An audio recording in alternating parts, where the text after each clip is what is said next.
Taip, laba diena, gerbiami kolegos. Šiandien sugalvojau tokį laidą, nežinau, jinai tikrai bus įdomi ir galbūt padiskutuosime mes komentaruose, jeigu jūs aišku, nežinau, kodėl tai gal žmonės iš tikrųjų bijo, kad pamatys darbdaviai ir ką, tai kažkaip tai komentaruose nedrąsiai kažką tai rašo žmonės. Tai dabar tiesiog tema būtų tokia dėl viršvalandinių darbų ir pensijos. Apie tai niekas niekada nekalba, aš nežinau kodėl, galbūt nepatogi tema, bet aš matau, kad čia yra tikrai problema.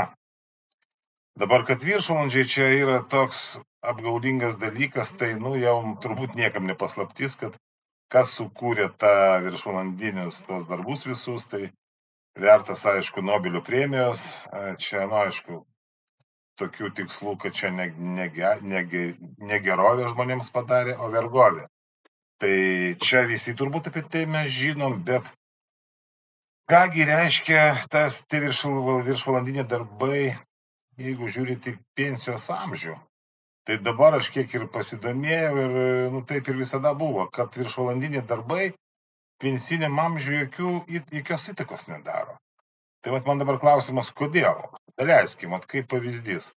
Tai pensinis amžius, kaip sakyti, suminė apskaita, darbuotojai, kurie dirba pagal suminę apskaitą, bet jeigu darbuotojai dirba ne pagal suminę apskaitą, jie irgi gali dirbti viršvalandžius. Tai daleiskim, kad kas pagal suminę apskaitą, tai yra apskaitinis laikotarpis. 1, 2, 3 ar 4 mėnesiai, daleiskim, dabar kaip leidžiama. Dabar kas ne pagal suminę apskaitą, dirba nuo pirmadienio iki penktadienio, 8 valandos, čia norma, bet darbuotojas gali dirbti 9 valandos, susitarti, dirbti nuolat 9 valandos.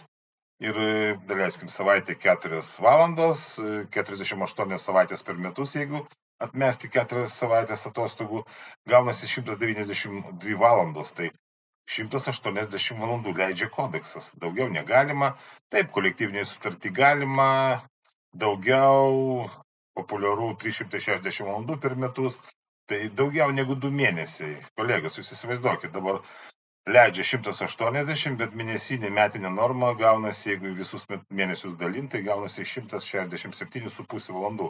Gerai, mes apibendrinam 170, tegul net 180 valandų yra mėnesis. Tai jeigu darbuotojas įsidarbinės, daleiskim, nesvarbu, mes kalbėsim taip jau globaliai, aišku, ne per trumpus laikotarpius, bet aš tiesiog kalbu dabar taip, kaip gali būti. Žmogus dirba 40 metų išdirbo, ten daleiskim iki pensijos, dabar jau kaip padidino tą amžių, tai 65 metai tegul. Tai žmogus realiai išdirbti gali iki 45, net 47 metų jo stažas gali būti. Tai dabar kas gaunasi? Dabar iš tų pinigų viršvalandžiai, didesnių tarifų, viskas tvarkoj, mokesčiai mokami, valstybė gauna už tai pinigus, viskas tvarkoj. Bet pensiniam amžiui nieko šitas dalykas neįtakoja. Bet jeigu mes paskaičiuojam, irgi neimam 45, 47 metų, 40 metų paimam mes vidurkis tegul būna ir tegul daugiau tų valandų, bet mėnesis mažesnis, bet skaičiuojam, kad per metus lygiai mėnesį darbuotojas dirbo ilgiau. Daugiau. Atnešė pelną valstybei, darbdaviui, sumokėjo mokesčius, tai per 40 metų žmogus išdirbo daugiau nei 40 mėnesių. O 40 mėnesių tai čia gaunasi 3 metai, tai 36 savaitės ir čia beveik 3, jeigu skaityt ten tos dar 12, ten 13 valandų kiekvieną mėnesį, tai kaip tik lygiai gausis 3,5 metų, žmogus galėtų eiti anksčiau į pensiją. Daleiskim, žmogus visą gyvenimą dirbo viršvalandžius, tai buvo ne po 300 valandų, o dirbo normą iki 180 valandų. Išdirbo visą gyvenimą, tai jam realiai jisai jau tada galėtų į pensiją eiti 60, dar nesulaukęs 62 metų ir jisai išdirbtų tą visą savo, kaip sakyt, tą stažą ir tas laikotarpis būtų 40 metų, bet jisai dirbo viršvalandžius. Tai šitą nieks neskaičiuoja. Aš nežinau, kodėl tokia politika, nes jeigu taip globaliai žiūrėt, bet koks Žmogus tai yra žmogus, bet paimt bet kokį įrenginį, ten nežinau, palyginsim su automobiliu. Tai kiekvienas automobilis turi, nežinau, resursą, kaip ir variklis turi resursą, taip ir važiuoklė turi resursą. Jeigu mažiau važinėjai, ten variklis nėra ten apkraunamas, mažiau duobių, mažiau važinėja ten automobilis, tai jos stovis tikrai yra geras ir tas resursas, nu, tikrai atsilaikys daugiau metų tą mašiną. Bet dabar žmogus, kuris realiai turėtų dirbti tiek, o dirba daugiau, jisai su sveikata, jeigu gerai, jeigu jisai dadirbs, tai čia vienas dalykas. Aš manau, kad tokie žmonės nedadirbtų, bet mes žiūrim taip, kad yra tokių žmonių, tikrai gal ir be žalingų įpročių ten sveikai maitinsis, daug dirbs, aišku, bet dadirbs, bet jiems tas laikotarpis visiškai jie tiesiog dirbo kaip valstybės tiesiog labui. Už tai viską sumokėjo, bet ir vis tiek jie turi, nu, kaip sakyt, dirbti, nu, čia aš nesuprantu šito dalyko. Nes dabar čia tas laikotarpis gaunasi valstybė pavogė iš žmogaus, kad jisai turėtų jau vis tiek išdirbo tiek, jisai turėtų pensijoje, nežinau, biški bent pailsėt, tiesiog pažiūrėti gyvenimą kitaip, bet jam to neleidžiama, jisai dar 4 metus dirbs.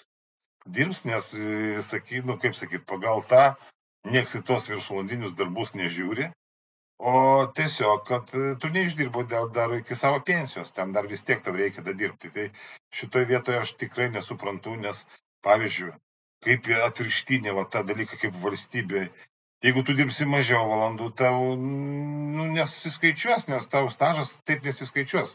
Žmogus paima už, kaip sakyt, už savo sąskaitą atostogus, ten daleiskim, nu labai reikia žmogui, ten mėnesių, tai aš jau dabar nekalbu apie migrantus, kur po pusę metų sėdi jiems, jos priverčia, bet aš dabar kalbu apie Lietuvos piliečius, ir kurie, daleiskim, gali pasinaudoti tokia, ten nežinau, nu tikrai šeimos problemos, reikia išvažiuoti, paėmė už savo sąskaitą. Tai nedraudiminis laikotarpis. Šitas periodas ne atostogams nesiskaičiuoja, jisai į pensiją neįeina. Tai įsivaizduokit, jeigu žmogus nedadirba, viskas, tu privalai dirbti, kad būtų ta norma. Bet jeigu žmogus dirba daugiau ir sumoka už viską, bet valstybė jam nuolaidos nedaro, tai kodėl? Turi būti, kaip sakyt, nu, visiškai kitaip. Bet čia mano tokia nuomonė, aš nežinau. Kolegos, gal jūs tikrai nebijosit ir mes šituose komentaruose galėtume padiskutuoti plačiau, daleiskim šitą temą. Kodėl taip valstybė, nu, kodėl tokia politika, kad tik tai viską atimti iš žmogaus? Vat man šitoje vietoje tai tikrai neaišku. Apie šitą temą tikrai mes kažkada tai galbūt pradėsiu irgi kalbėti, galbūt ne tik vat kaip per laidą, o galbūt rimčiau kažkur tai, aš nežinau, čia darbdaviams, aišku, čia būtų kažkoks tai smūgis, nes jiems tik tai, kad dirbtų, jiems daugiau jokie reikalai nerūpi, jiems tik tai, kad žmogus turi būti, nu, dirbti nuolat ir savaitgaliais, jie labai priešinasi tam dalykui, jeigu būtų iš vis įvesta 4 darbo dienų savaitė, tai ten tokių yra, kur ten vos neapalpsta, kaip apie tai pradeda kalbėti tokių darbdavių. Tai va šitoje vietoje tikrai mes galim padiskutuoti šitą temą, nes, nu, realiai aš taip pat galvoju, nu, niekur apie tai nieks nerašo. Kiek aš žinau ir, nu, iš tikrųjų, aš neklystu, šitas laikotarpis jisai nesiskaičiuoja. Tu tiesiog dirbi, jeigu tu dirbsi 360 valandų ir daugiau, tai tu ir 9 metus galėsi uždirbti savo daug, nu, ar anksčiau pensiją. Tai tu, jeigu žmogus tiek dirbtų, tai galėtų vos ne 56 metų išeiti pensiją, jau išdirbęs visą tą atidavęs valstybei. Ne, jisai turės vis tiek dirbti iki, kol ten nenumirs turbūt, ir kad tiesiog net nepasinaudotų savo tą pensiją uždirbtą. Tai va, tai kolegos, tada šitą temą mes šiandien užbaigsim. Tai tikrai aš kviečiu komentaruose biškiai apie tai pasisakyti. Aš neprašau dabar čia savo gerų pažįstamų, iš tikrųjų, gal stebi žmonės, kurie ir ne tik iš mano aplinkos. Nu tai pabandom, padiskutuojam šito klausimu, galbūt kažkokių tai minčių naujų, kažkur tai galim būt kreiptis ir taip toliau. Gerai, kolegos, visiems gražios dienos.